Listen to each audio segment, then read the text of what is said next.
one thing that hasn't come out of this that I really want to come out of this is the power of forgiveness. The power of forgiveness, how life-giving it is. And when I talked about journaling out through a lot of anger, and the Lord just continuing to let me give him my anger, the forgiveness came, and the forgiveness continues to come, and he continues to remind me how I can still forgive, you know, throughout the day. And it really has nothing to do with if somebody's doing something wrong or not, if they're damaging me or hurting me on purpose, or if I'm experiencing it in a damaging way just because of how I am. It really doesn't matter what they're doing. It matters how I deal with my experience of what they did. And that's the forgiveness part that I'm starting to realize I need to be responsible for that. And that is the gateway. And they even said in this book that probably the biggest block to healing, or to the healing process that we're talking about when you go right into your heart, is the failure to forgive other people who have hurt me.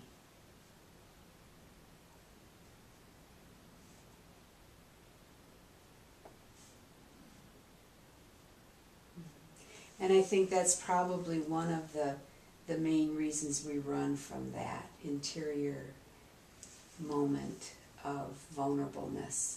I think because that invitation to forgive is always there. There's probably always something there that we could be forgiving someone of.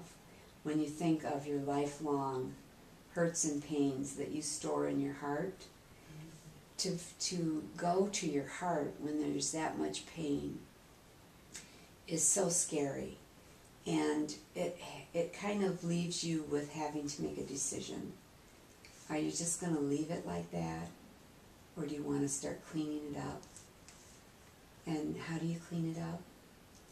What's the scary part? Looking at what you have to forgive? Yeah, I think that unforgiveness is probably a big part of the scariness.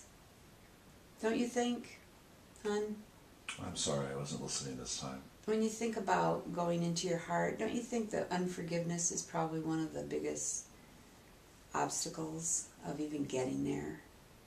Like just that pain that sits there that hasn't been forgiven? Yes. So I think unforgiveness is one of the biggest blocks. Anyway, that's what one of the quotes in the book says. And as I've journeyed this through, I can relate to that, and I can say, yeah, for me that has been. It's when I'm really hurting and I'm struggling in the emotion of the pain. That's blocking me from receiving, you know, from God. So unforgiveness is real key there. And that was one of the things that happened when his dad came out that really affected his dad, was when I was just trying to focus him long enough to look at what was going on with his heart, because his mom just had her leg amputated. She's never been on a plane before. And she flew out. She overcame her biggest fear a couple weeks ago to come visit me. Oh my She's goodness. been afraid of flying all her life. On top of that, she just had her leg amputated, and she still came out to fly out here to have some time with me. Because we don't know when I'm going to go. We don't know when you're going to go. So in a way, I wanted to say something like, she's my biggest hero. You know, in that sense that this was, here she's 80, what? 80. She's 80. She's always had this fear, and she just overcame the biggest fear in her life to come visit me. Oh. And I just thought, that's something to salute. You know what? We didn't put down, I do have your sister down here, and I want to make sure we get her name in the paper. Let me make sure. My sister, what is her name? Joyce. Joyce, and what's the last name? Christian. Like Christian? Yep. True to her name. True to her name. Very good. And I'm aware, oh my goodness, we've been at this for 2 hours. Oh. You're going to be exhausted. Oh, no. You don't think so? No. No. But whatever time frame you have is fine. Well, I think we're going to wrap this up. I've got the answers that I need. Okay. And I hope, Paul, you got something you can use on Facebook. She was... Oh, yeah. We had snippets and snippets and snippets and snippets. Well, we'll just throw the whole thing up there. Oh, the whole thing. Yeah. Break it up into parts. Yeah. But Praise and worship music especially.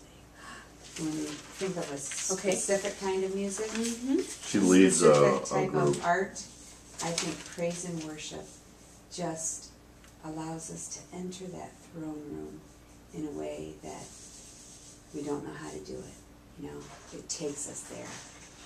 She has a tremendous gift. She leads a music group that plays on a regular basis at Mass, and it's How'd you put clear that? that Oh, she's this is- I'm sorry. That's all right. Praise and worship.